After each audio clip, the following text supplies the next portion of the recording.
So finally the day has arrived. Donkey is out to the audience. Hello friends, welcome to my channel Suproki Vani. এখন আমি এই ফিল্মটারই review করতে চলে এসেছি যেটা আজ 21 ডিসেম্বর 2023 অনওয়ার্ডস থিয়েট্রিক্যাল রিলিজ পেয়ে গেছে ওয়ার্ল্ড ওয়াইড। এই ফিল্মটার ডিরেক্টর হচ্ছে রাজকুমার হিরানি। এখানে কাস্টিং এ আছে শাহরুখ খান, তাপসি পান্নু, ভিকি কৌশল, বোমান ইরানি সহ আরো অনেকে। তো কেমন লাগলো আমার এই ফিল্মটা, এই সবকিছু সম্পর্কে তোমার সাথে শেয়ার করবো। So why are we waiting for, let's start with the video. ফিল্মটার ডিউরেশন হচ্ছে 2 ঘন্টা 40 মিনিটের কাছাকাছি এবং এই ফিল্মটার গল্পটা মোরলেস প্রত্যেকেই তোমরা জেনে গেছো। যেইভাবে এই ফিল্মটার বাজ ক্রিয়েট হয়েছে ফর দ্য লাস্ট 1.5 ইয়ার্স, প্রত্যেকেই তোমরা জেনে গেছো এই ফিল্মটার গল্প কি হতে পারে।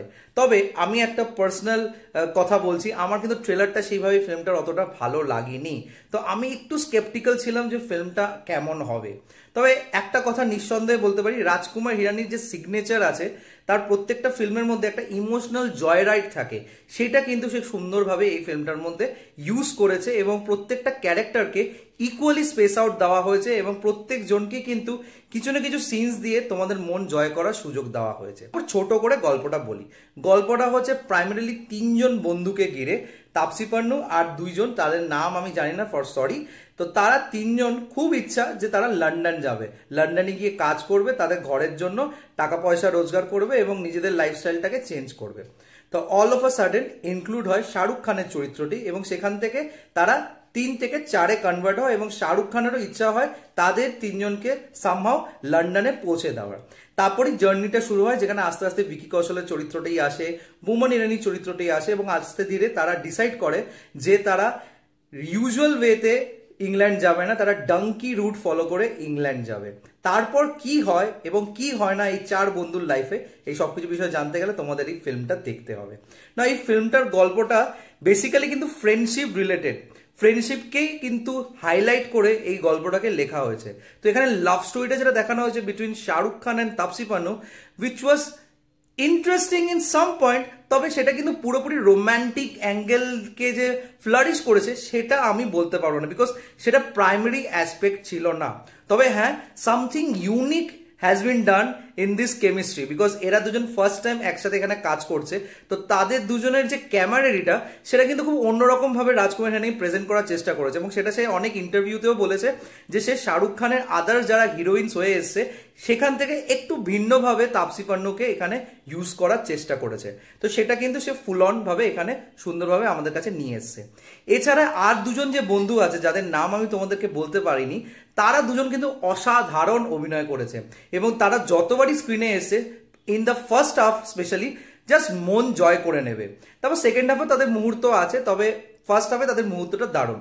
ভিকি কৌশলে খুব ছোট্ট পোর্শন আছে, তবে যেইটুকুনি পোর্শন আছে আমি বলছি জাস্ট ফাটিয়ে দিয়ে গেছে ভিকি কৌশল।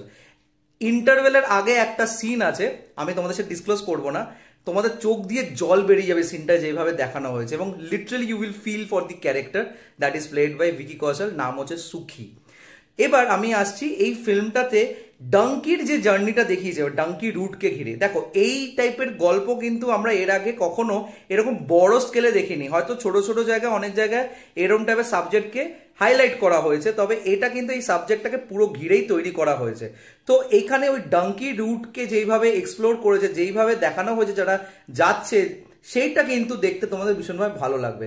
তবে স্ক্রিন প্লেটা আমার পার্সোনালি মনে হলো ভীষণ হাফ হার্টেড হয়ে গেছে। Half hearted in the sense, first হাফটা না একদম লাইট হার্টেড রেখেছে এবং সেখানে ইমোশনস গুলো কিছু জায়গায় ওয়ার্ক করে, কিছু জায়গায় ওয়ার্ক করে না।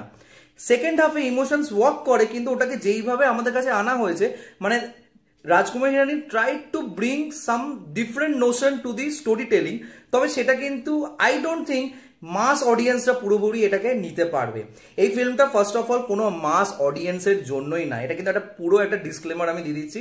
এই বছর পাঠান আর জওয়ানের পরে যারা যারা ভাবছে যে এই ফিল্মটা তো তারা গিয়ে সিটি মারবে, চিল্লাবে, ওই উল্লোড় করবে, তোমরা সেটা করার সুযোগ পাবে, সেটা ভীষণই লিমিটেড এবং সেটা বোঝার জন্য তোমাদের ওই গল্পটার মধ্যে ঢুকতে হবে। হ্যাঁ, মানে তোমাদেরকে চরিত্রগুলোর যে ইমোশনটা সেটার সাথে বয়ে যেতে হবে। সেটা হয়তো কিছু জায়গায় একটু হিন্ড্রেন্স হতে পারে because of the half hearted screen play, যেরকম আমি বললাম।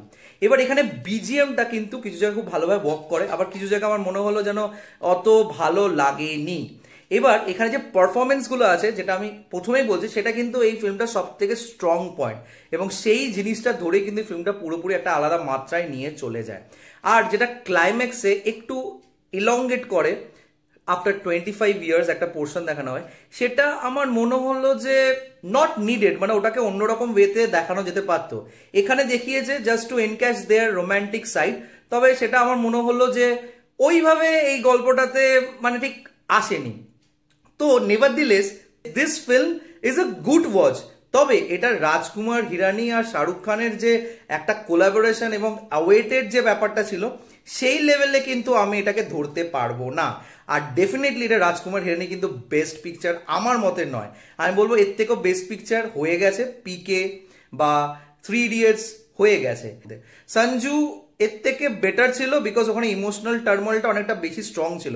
এখানে ইমোশনসটা আছে, কিন্তু সেই ইমোশনটা না খুব স্পেসিফিক অডিয়েন্সকেই ধরতে পারবে, সবাই এই ইমোশনটাকে নিতে পারবে না, বিকজ এটার প্রেজেন্টেশনটা একটু অন্যরকম রাখা হয়েছে। একটা সিনের কথা আমি অবশ্যই বলবো, যেরকম ভিকি কৌশলের ইন্টারভেলের আগে একটা সিন বলেছি, একটা সিন আছে যেটা একদম লাস্টের দিকে হয়, যেখানে তারা ইন্ডিয়াতে যায়। সেই জায়গাটা যেই পুরো একটা প্ল্যান দেখানো হয়, সেটা কিন্তু এক্সিকিউশনটা দারুণভাবে হয়েছে, এবং সেই জিনিসটা কিন্তু একটা মজা অ্যাঙ্গেল দেবে, মানে তোমরা ভাববেই না যে এরকম একটা টুইস্ট আসবে। তো সেটা দেখতে আমার ভীষণ ভালো লেগেছে। সো বিটস অ্যান্ড পিসেসে কিন্তু তোমাদের এই ফিল্মটা মন জয় করবে, তবে তোমরা কোনোভাবে হলে ঢোকার আগে এটা ভাববে না যে you will have the experience of Jawan or Pathaan. এটা কিন্তু পুরোপুরি একটা ডিফারেন্ট ওয়াচ, একদম আনকনভেনশনাল ওয়েতে এই ফিল্মটাকে তৈরি করা হয়েছে।